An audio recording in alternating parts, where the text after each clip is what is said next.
All right, audience, I want to see a show of hands when it comes to those pimple popping videos people post online. Now, are you watching the pimple popping videos? If you are, put your hands up.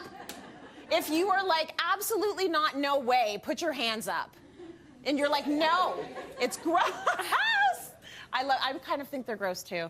Here to show us the best ways to zap those zits is dermatologist Dr. Geeta Yadav.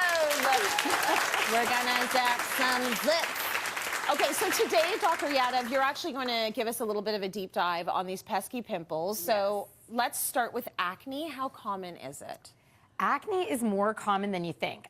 You know, we think about acne, I think most people, as though it's a problem of young kids, prepubertal, like sort of adolescents. But actually 1/3 of adult women will experience acne in their life. And as we approach menopause, and you know, I know we've been talking a lot on the show about menopause, hormonal changes. Well, that can also make acne trigger as well. And if you're not even sure it's acne, it might even be rosacea, which can look like acne. So lots of things that can become inflamed on your face as you get older. Okay. Well, we want to talk about those inflamed things on our face. So we're going to start by talking about comedones. What are they? Comedones. Okay, so comedones are whiteheads and blackheads. Okay. So whiteheads because the skin is kind of grown over this trapped keratin. So it looks kind of whitish, but small. Not really red or juicy yet. We'll get there next. Okay. And then open comedones are the blackheads. So that's when the skin is maybe gone on top, but the pore is still clogged, and that keratin inside is oxidized, so it looks black. So that's why we give it the name blackhead. And so that's what comedones are. Okay, so you actually react to pimple popping videos on your socials, because I mean, people are into them. We've got a video for you to react to. Are you ready? If you're eating eggs or whatever, breakfast at home, maybe put it aside.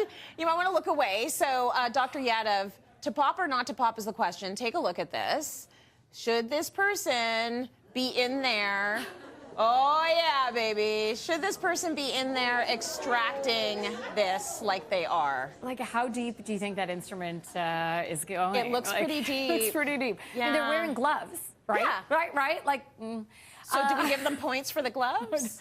Not enough. Not enough points. I mean, so first of all, I'm not really sure what that tool is and why it's being used in this way.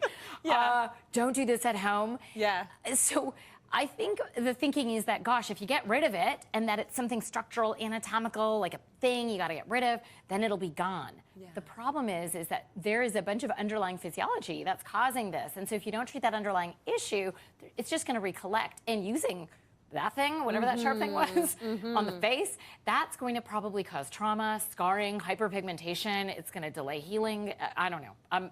Not to pop. You're saying not to pop. Not to pop. In your practice, do you pop blackheads? No. So I'm a big fan of chemical exfoliation. So this manual extraction, maybe the way people think about it, like, you know, actually getting the stuff out.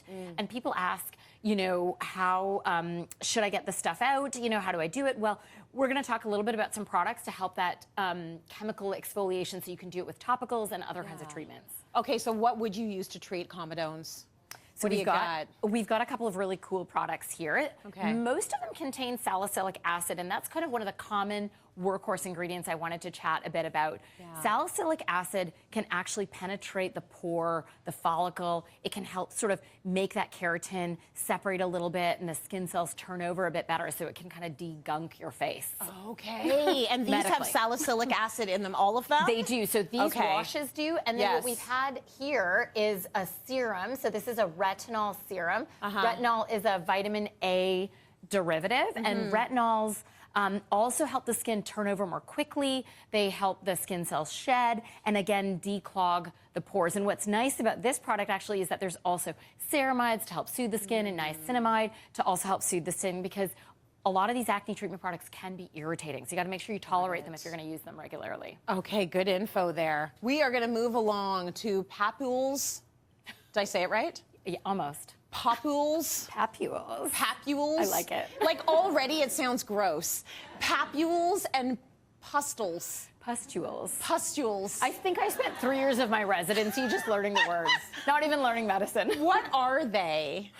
Yeah, so papules and pustules are sort of the juicier parts of acne. They sound juicy. They do, and they look at, we'll see some photos, I think, soon. So papules, you've got sort of, I think blind pimple is a good way of wording it. You know, so you've got that red, inflamed bump on your skin that you kind of want to squeeze, but nothing comes out of it. But maybe you squeeze it anyways and you shouldn't.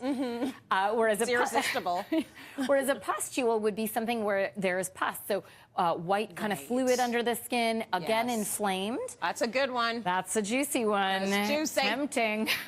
Okay, so we're going to show you another popping video, okay? Take a look. Is this a yay or a nay? Should this person be getting rid of their, which one is that? Yeah. That looks juicy. Which one is that, Doc? So this is more of a papule, and if you could hear the audio on this, the nails, the nails. The nails are serious going in there. You know?